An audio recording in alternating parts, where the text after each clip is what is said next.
சுகாதாரத்துறை அமைச்சர் அதாவது கோர்ட்ல ஏறி சொல்லுவாங்க, நான் சொல்வதெல்லாம் உண்மைன்ற மாதிரி சுகாதாரத்துறை அமைச்சர் நான் சொல்வதெல்லாம் பொய்ன்ற மாதிரி தான் அப்படி அந்த கருத்துக்கள் இருக்கு.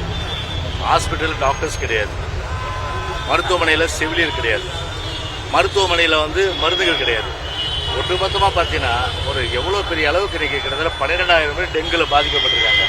இந்த 12,000 பேரில் 5 பேர் இருந்திருக்கிற நிலையில் கொஞ்சமாவது அதை டெங்கு கட்டுப்படுத்தணும் அப்படின்ற வகையில் எந்த ஒரு நடவடிக்கை எடுக்காமல் வெறுமனே பேட்டி கொடுப்பதும் அதே போல் உண்மைகளை மறைத்து பேசுவதும் தான் இன்றைக்கு இருக்கின்ற சுகாதாரத்துறை அமைச்சருடைய அந்த செயல்பாடு.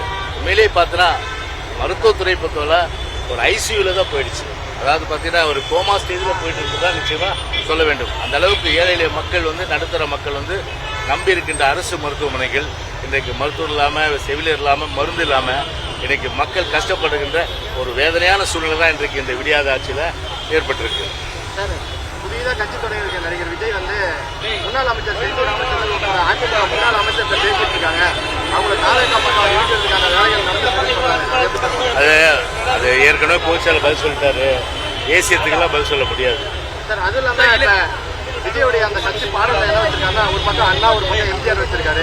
அதாவது குறிப்பாக அவர் அதிமுகவுடைய வாக்குகளை துணை வச்சுதான் களத்தில் இறங்கியிருக்காருன்னு சொல்றாங்க. இல்லை, இப்போ எங்களுடைய வாக்குகள் எந்த காலத்திலும் சரியாது. அதில் கடந்த கால தேர்தலில் அது நிரூபிக்கப்பட்டிருக்காது. தமிழர்கள் மீனவர்கள் கைது நடவடிக்கை தொடர்ந்து இருக்கு.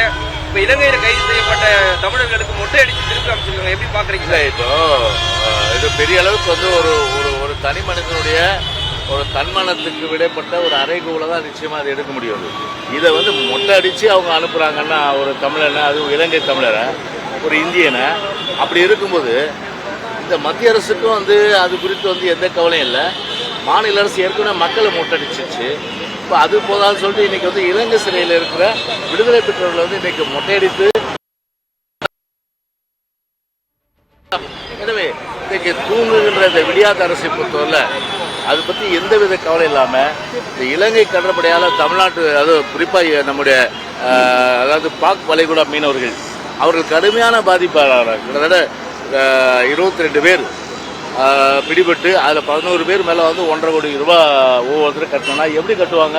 அவங்க 1.5 கோடி ரூபாய் இருந்தால் ஏன் கடல் தொழிலே பண்ணுறாங்க? வேணும்னு அவங்க இது போலியே எல்லை மீறன் போலியே காற்றின் திசை காரணமாக அவங்களுக்கு தெரியுதில்லை கடலில் எல்லை இருக்கா? எல்லை இல்லாத காலத்தில் காற்று திசை காரணமாக போகிறாங்க. அவங்கள பிடித்து ஒப்படைக்கணும் கோஸ்ட் கார்டுகிட்ட. அது கோஸ்ட் கார்டுன்றது சென்ட்ரல் கவர்மெண்ட்டு. அதுவும் வற்புறுத்தலை யார், இலங்கை அரசாங்கத்தை எங்ககிட்ட தான் நீங்கள் ஒப்படைக்கணும்னு. அவங்க போய் நேராக ஜெயிலில் போட்டு மொட்டையடித்து ரிலீஸ் பண்ணுறது, படகை சீஸ் பண்ணுறது, அப்புறம் உடைமைகள் சீஸ் பண்ணுறது. கிட்டத்தட்ட இப்போ மட்டும் சமீபத்தில் கொள்ளடிக்கப்பட்ட பொருட்கள் 3.5 கோடி ரூபாய் பொருட்கள். அதாவது வேதாரண்யம் வட்டத்திலிருந்து போன மீனவர் 3.5 கோடி ரூபாய் அளவுக்கு அந்த பொருட்கள் எல்லாம் கொள்ளையடிக்கப்பட்டு இன்றைக்கு ஒரு பெரிய அளவுக்கு ஒரு மீனவர்களுக்கு சேதம் ஏற்பட்டு உயிர் சேதம், பொருள் சேதம், அதே போல் சிறை சேதம் என்ற அடிப்படையில் இன்றைக்கு இருக்கிற நிலையில் இதையெல்லாம் கண்டு காணாமல் இருக்கின்ற இந்த விடியாத அரசு இன்றைக்கு மீனவர்கள் ஒட்டுமொத்தமாக பாதிக்கப்படுகின்ற ஒரு துன்பப்படுகின்ற நிலை தான் இந்த தமிழ்நாட்டில். சார், மதுவிலக்கு தொடர்பாக கூட்டணியில் விரிசல் ஏற்பட்டாலும் தயாராக இருக்கும் அப்படின்னு ஆணித்தரமாக திருமாவளவன் சொல்றாங்க. இல்லை, அவருடைய கருத்துக்கள்லாம் கிட்டத்தட்ட 3 நாளாக அதையே சொல்லிட்டு இருக்கிறேன்.